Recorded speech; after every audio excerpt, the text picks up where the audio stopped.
তার কপালের মধ্যে একটা হীরক খণ্ড ছিল, নাম ছিল কোহিনূর। ৩,৫০০ কোটি মার্কিন ডলার তার দাম।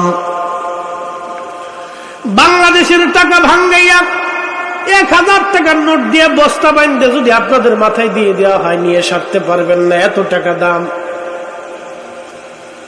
৭০ বছর একজন নারীর কপালের মধ্যে হীরকখণ্ড শোভা পাইল।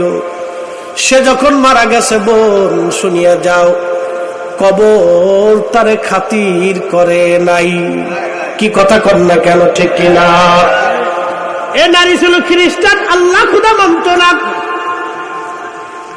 কবর তারে খাতির করে নাই, আজরাইল তাকে ছেড়ে যায় নাই, ১ মিনিট তার দেরি হয় নাই। পৃথিবীর সবচেয়ে বড় ডাক্তার থেকে বাঁচাইতে পারে নাই। কি কথা বলে ঠিক?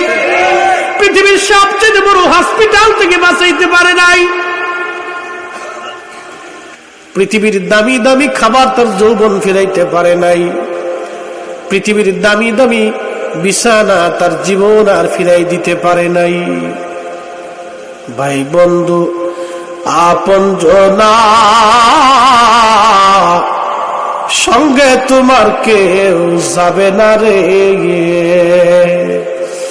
ও তোর খালি হাতে একা পথে, বলেন খালি হাতে একা পথে যাইতে হবে মন বেরি। দেখ না মন ঝাঁক মারিয়ে দুনিয়াদারি।